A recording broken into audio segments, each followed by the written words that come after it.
I actually don't know what to tell you to expect from Pawn. He is he's very... Pawn.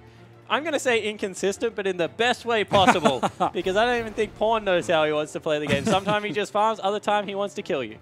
We'll definitely keep an eye on how Pawn plays this game out. We're already in the pick and ban phase for game number 2 of RNG versus EDG. There's the Kalista ban immediately from Edward Gaming. They're not taking any chances with this one. Maokai taken away from Amazing J. And this is just something really cool about League of Legends. Like, you see some teams ban Sivir because they'll first pick it, they'll ban it, they think Sivir's incredibly strong. Edward Gaming obviously knows something about Kalista that no other team in the world knows, because they will pick it first every game that it is available and ban it every single time on the red side if the AD carry can play a semblance of a Kalista coming through. Last ban is going to be Fizz, taken away from Amazing J. You talked about his carry potential. I'm sure he's got a few more hidden up his sleeve. Yeah, Hecarim can come through. Let Me plays that quite well as well up in the top lane. Wouldn't be surprised to see that as a priority pick right now. And it's actually maybe going to be the Rek'Sai picked away. First pick is Rek'Sai for MLXG. Yeah, so that means that Clearlove, he can default back to Sejuani. We saw him run it in the last game. He's pretty aggressive in the early game, so won't really affect him too much the way he plays it. And as I said, Amazing J would not be surprised at all if he picked up the Hecarim. Yeah, instant hover out of Amazing J. Clearlove knows what Deft wants as well, locking in that Sivir too. And there's going to be the Hecarim locked in. Yeah, so Sivir really good at speeding up the Hecarim, getting him in, gives him some bonus stats through the AD as well because of the passive. Also just allows him to get onto the backline without having to use the E. So what it means is if you're starting near your Sivir, you can run on the backline, use your E to shove people back into you instead of using it really early where you can potentially get flayed out of it. Another thing to note is the fact that Amazing J is hovering Ignite right now, not Smite, and he just changed. He just swapped it over. He's probably going to switch it a few more times. I've got my eye on him now. That was not nice. As Whoosh goes straight back to the vein. You know, if it ain't broke, don't fix it. And it wasn't broke last game. Yeah. He was able to do well. I mean, he didn't exactly go off 3-0 like our earlier matches today, but he was able to farm, drag the game out to the late game. RNG were content to wait it out. No surprise to see that. On the other hand, Mako getting that Annie. Yeah, so his most played champion coming through there. Annie being picked up for Mako and Pawn going for a LeBlanc. This is much more pick-oriented coming out of EDG right now. Their comp peaks much earlier and, you know, expect them to try and get the lanes rolling early with the composition they've put together. Yeah, RNG thinking they might have picked themselves into a corner saying, all right, we did this strategy against EDG. We were able to take it to 50 minutes, knife's edge, very close game. We'll try that again. But EDG says, no, we're not going to give you that chance. We've got a go-button team. You better be prepared. But they are putting together a little bit of a protect the Whoosh comp with a Nara in the top lane to shut down Amazing J. So, you know, I actually don't mind the composition coming through for RNG. Lulu deals handily with LeBlanc in lane, can just polymorph her as soon as she dives in, get a lot of return damage. Also has a really big shield to help your AD carry out late game when he's trying to be assassinated. So RNG have hit back in a very impressive way, and we might get to see Clearlove's Nunu, which will just boost his KDA even more. He is a really impressive Nunu because of jungle pathing. So when you watch Clearlove this game, just watch exactly how he runs around the map, because I'm expecting him to max consume. That's generally what he does. He runs around in very creative ways. He's able to counter jungle really well, but he also farms at a fair click on Nunu. Goes Sightstone first like a lot of Nunu players go. And he's going to become a very tanky machine because what he likes to do is get level 3, level 4. And when you consume a big buff and you get all that extra health, you just turret dive so well. And that is what EDG's memo is. Yeah. Just turret dive incredibly well. Mako, Clearlove, Annie, as well as Nunu are going to look to get aggressive early. Yeah, we can definitely keep an eye on how EDG want to play this out, as they've got a completely different team composition coming into this one. And RNG with the last-second adaptation for the Lulunar to peel for Whoosh on that Vayne. They're placing a lot of their chips into that Whoosh basket, and it seemed to pay off rather well in game number 1. We'll definitely keep an eye on game number 2. There's Pawn. You can see him reaching out to you. Yeah. He just wants to show you how awesome he is on LeBlanc. He's like, this is the hand that I'm going to beat you with. The right one? Yeah, with his mouse. He clicks on QW, E, and R. Does he really? I have no idea. I would have had much more respect for him if he did. Exactly. Yeah, he actually keeps his left hand on the arrow keys on the keyboard. He doesn't move his mouse to the edge of the screen. I do not believe it anymore. Please stop toying with me. You know that the old StarCraft II Bourgeois boxer actually used to do that. Really? Yeah, he used to keep his left hand on the arrow keys, and then he would move it onto the keyboard. He was one of the only professional StarCraft players who used the arrow keys. That's crazy. How did he move? He would go back and forth. Oh, really? Yeah. So he didn't keep it there. He didn't I was keep like, it there what? all He the time. didn't Yeah, micro like he had any his of his thumb, like, on the troops. arrow Like, keys. yeah, Yeah, no. okay, yeah. All right. Now I believe you a little bit more. I was like, what the heck? So it is possible. Yeah, it is. All right. Boxer was able to do it. People play with trackball mice as well. Oh my gosh, yes. I can't imagine doing that.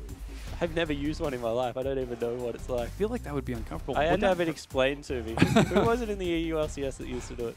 Oh, I have no idea. Oh, it was somebody big. Anyways, we're going to go ahead and get into game.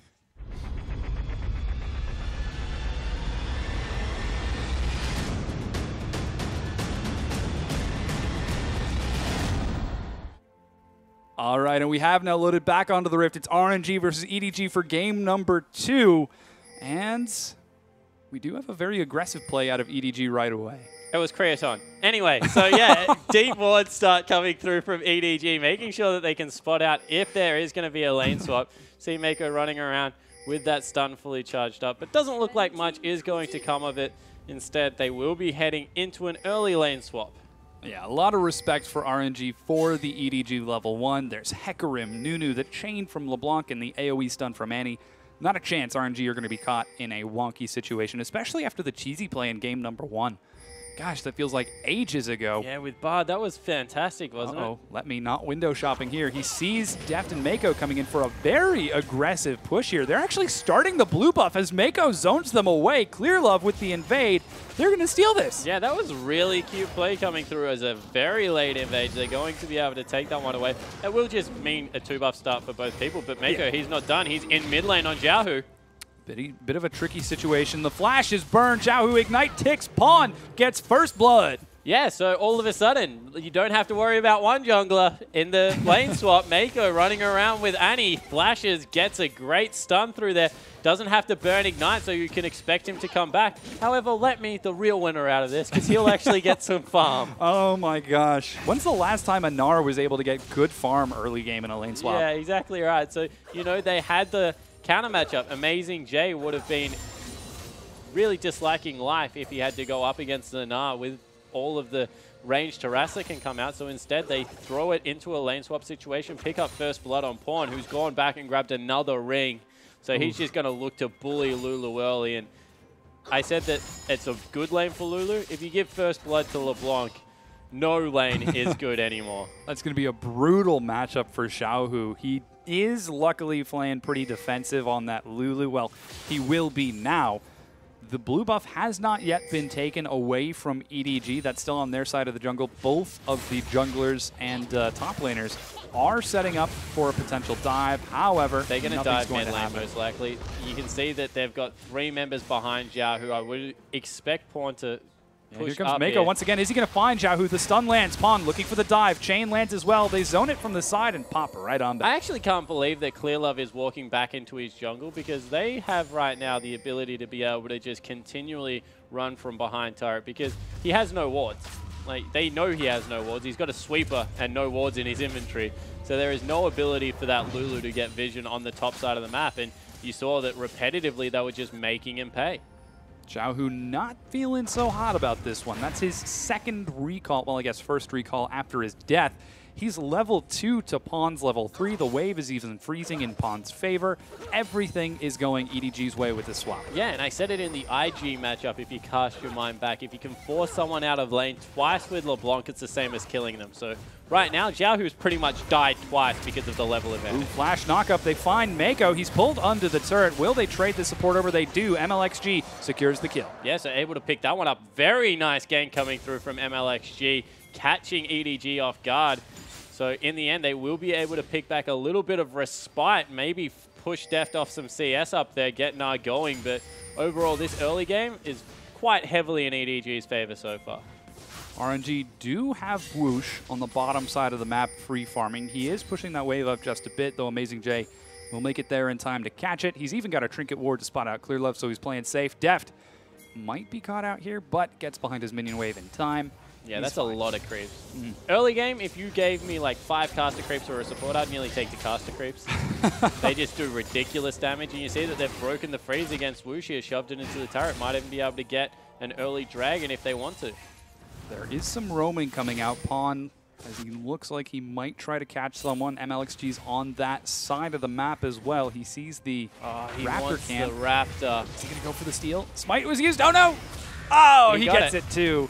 MLXG forced it. That's so much experience. Like, ignore the fact that he stole it, but he just got another huge boost to his experience as well. Action in the top as Mako is so bloodthirsty this game. He finds Lei. Lei goes down. Let Me manages to get a big stun. He's going to trade 1-for-1 with Mako and now turn on to Deft. But there go those caster creeps doing more damage than the dead support right now. Here's Teleport from Amazing J. Clearlove even getting the Blood Boil to join the battle. It's turning into a full 3v3 fight. LeBlanc running as fast as possible. MLXG in the back finds Deft. He flashes in order to get out. MLXG gonna go down here. Let Me, the snowball finds him. He bounces the wrong way. He's going to continue being chased here. He's at 200 health. The flash as Clearlove chases him, picks up the kill, and walks away alive. Yeah, Pawn turret dives as well, but now Xiaohu, no mana. Oh man, Xiaohu's the next target, taking the Dark Passage to safety. That was really nice by Lei to get all the way back up there after dying, saved the mid laner.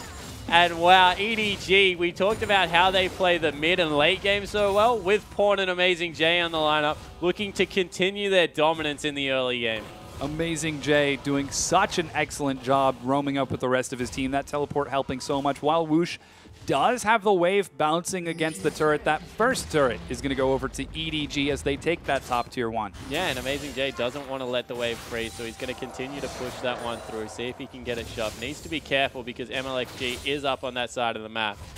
But this early game, 2,000 gold already the advantage from EDG. We saw what RNG was able to do with an early lead last game. They really did force EDG around the map, but you think they won't have the same luxury this time around. Oh, no. That's actually one of the things that I enjoy watching about these teams. The hallmark of a good team is being able to close out a game, and the hallmark of a great team is being able to close out a game that you're losing. Yeah, and you saw that EDG able to do one last game, losing the early and mid game, able to come back and really secure that spot with a victory. And this time ahead, you can see that Pawn, he's playing so aggressively, even without someone in the lane, always walking past his minions, making sure that if anyone wants to get experience, it's going to go through the LeBlanc. It is dead even in CS, however. Pawn does have that experience advantage, so he's got his Mimic right away. However, Xiaohu is keeping pace, and with this awful big wave coming, he should be able to get some more experience right back in. Clearlove continuing to, oh, he actually opts for the recall and manages to get his Cinder Hulk finished 8 minutes into the game. So he went Cinder Hulk before he went to the Sidestone this time around, and just trusting the fact that Mako's already got his nice and early in the game from a couple of assists. So going to be able to get the bottom side of the map warded up nicely. So Clearlove, he's so tanky. You cannot understate how tanky Nunu gets in the early game just through grabbing a little bit of additional health and all the buffs you get from eating stuff. So see whether he can continue to dominate around the map. He's already 1-0-1. Something that we talked about a little bit earlier was the jungle pathing of Clearlove and whether or not he would be able to make good use of that. Well, so far, EDG are up 2 kills, 4-2 in this 9-minute game, and that jungle pathing has been so effective. You can see he's looking to go for a potential roam onto Let Me, but he just goes for a ward instead. Whoa. As Pawn continues to find harass in the mid, and it is unanswered. Yeah, so the thing about Clearlove is he's up in kills so far. He also was able to get in the top lane, affect that turret dive, flash and pick himself up a kill with the snowball. So it's definitely been able to do some good work in the early game. However, because we had a 1v0 lane, wasn't until much later that we saw him affect a dive. Generally, it is around 2 or 3 that he likes to go for that, but just circumstances weren't on his side. We'll give over blue buff now. This is Pawn looking for his blue buff. Xiaohu has already secured his own in order to keep the wave clear.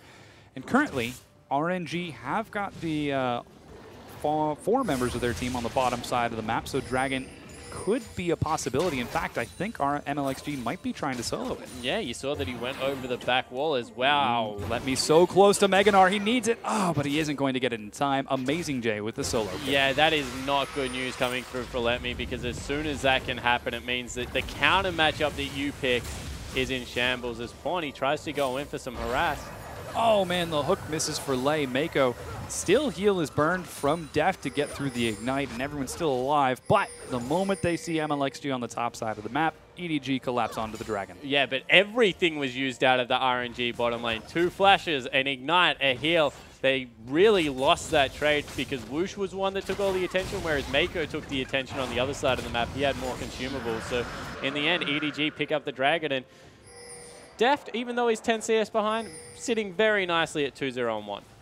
With the BF sword finished, it's Deft with a very strong advantage. Pawn getting more harass onto Xiao Hu. The chain actually landing before Xiao Hu can get the silence. So some great harass coming out from him. Let's see what he's going to go for on the recall. No, he cancels it as he does see MLXG over there. And Deft continues to freeze.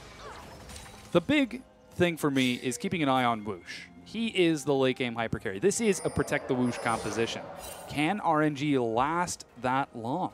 Yeah, so what you have to look at when you compare that is what Whoosh is up against. So right now he's up against a 1-0-0 LeBlanc in the mid lane, who's doing quite nicely in farm, about equal with Whoosh. And then you have the Hecarim, who even though he was lane swapped on, is about 50 CS and has already picked up that challenging smite. So Whoosh has got the job of being pretty much the guy that has to dodge all the damage. He's going to have a wild growth to help him out, but Amazing J is going to fly into the back line, try and take him out with some home guard boots. You would expect the next pickup.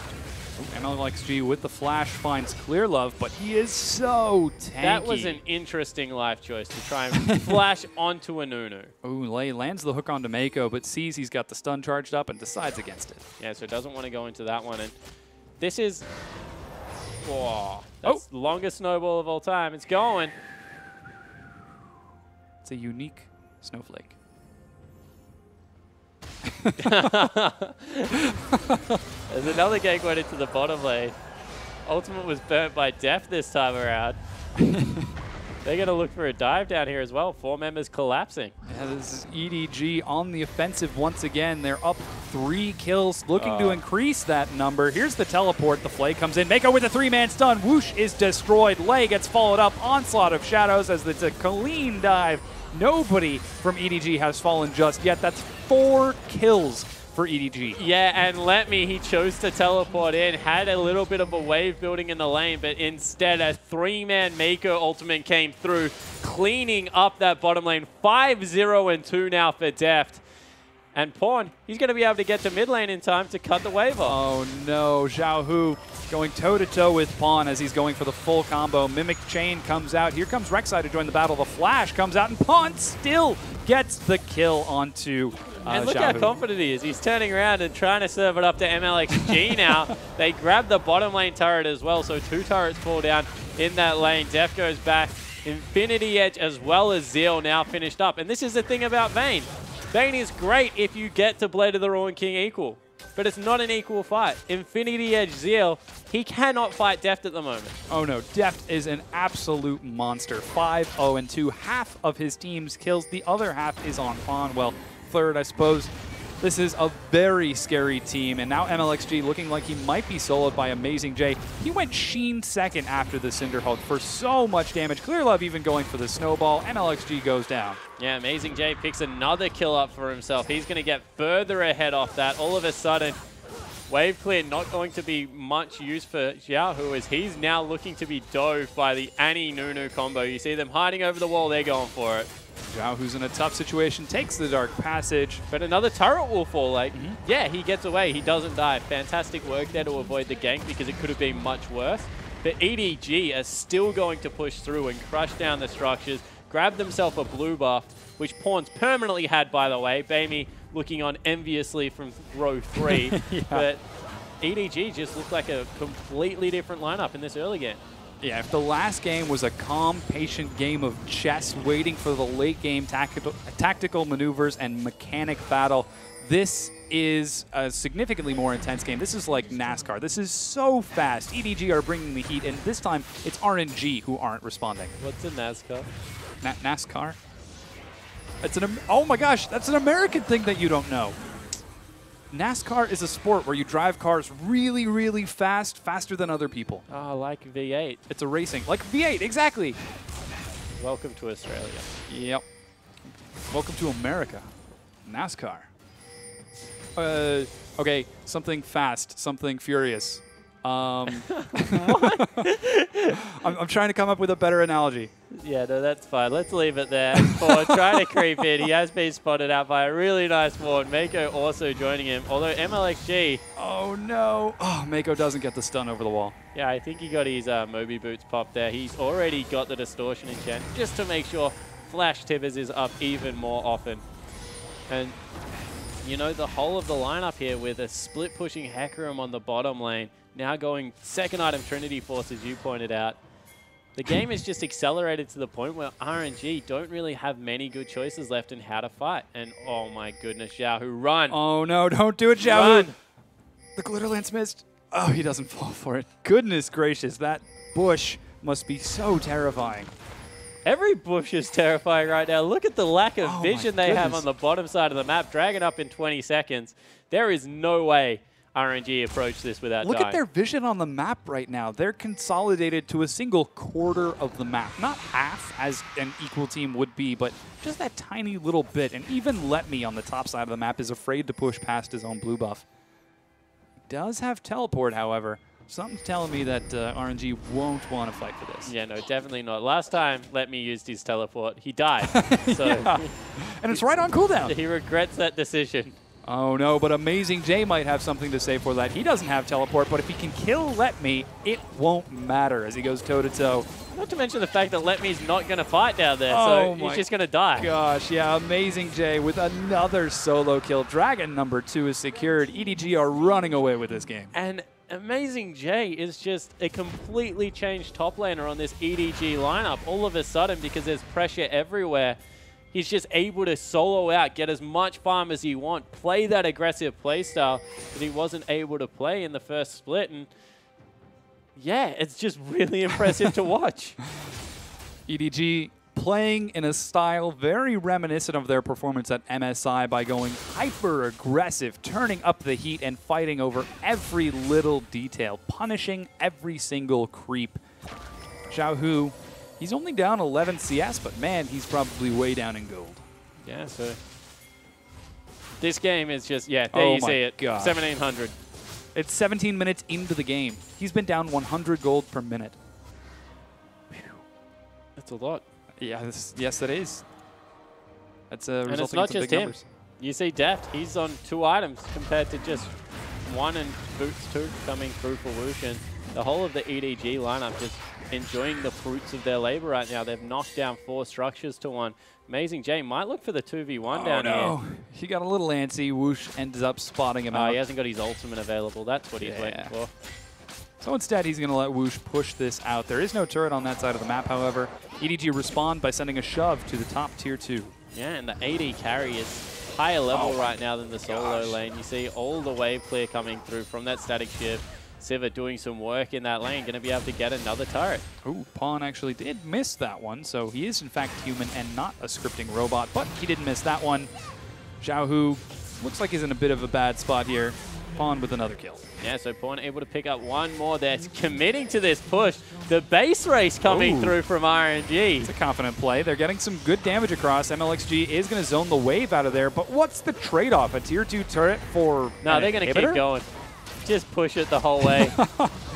Deft getting some great damage across onto the inhibitor. Through. Yeah, it is actually, yeah, there they go. This inhibitor turret is going to go down now. And so in the end, they do exactly what you said. They traded tier 2 and maybe a Woosh kill. trying to go toe-to-toe with Amazing. He did use the ultimate. There's a lot of damage. Pawn has joined the battle, and yeah, he goes down. MLXG suddenly realizes, wait, without my carry, I'm dead. And he goes down. So Pawn picks up a double kill. MLXG getting caught out there. Let Me getting some good damage across. He ends up going down. Mako picking up that kill. And oh man, the play is huge. Deft getting some more damage across in there. Oh, just barely one lot dies. That was an ace. Yep, ace coming through at 1934. Goodness gracious. Yeah, this is EDG at their best. They are looking so exceptionally strong. They're up 6 turrets to 2, up a solid 15 kills. All of a sudden, the rest of the map is trying to report their bottom lane for feeding. Only Mako and Deft have gone down, and Pawn, he will chip away at the mid lane turret and pick it up. So all of a sudden, 7 turrets to 2. Amazing J rocking out. He'll pick himself. Oh, flash play. Oh, but Pawn still sees it. He's not going to be caught window shopping. There's the surrender vote. RNG lose game number 2 to EDG, and they take the series 2-0. Yeah, so EDG in the end able to get a very good game 2 underway. Very big respect to RNG in game 1. Game 2 really didn't do them justice of how well they did play tonight, but they do fall down. They will move on to, I guess, 1, 3, and 2 if you look at how many 2-0s they've won, lost, and one drawn and lost, sorry. But you see the players shaking hands here, and Pawn in the mid lane, Amazing J in the top lane. That's just a really aggressive version of EDG. Yeah, I mean, EDG played that so excellently, bringing in Pawn and Amazing J. You can see them all looking very happy. Pawn still looks a little confused, like, wait, Def shoes, look at him. They're styling. Yeah, the red. That's why he runs so quick. I mean, that is why he's styled on the bottom lane, too.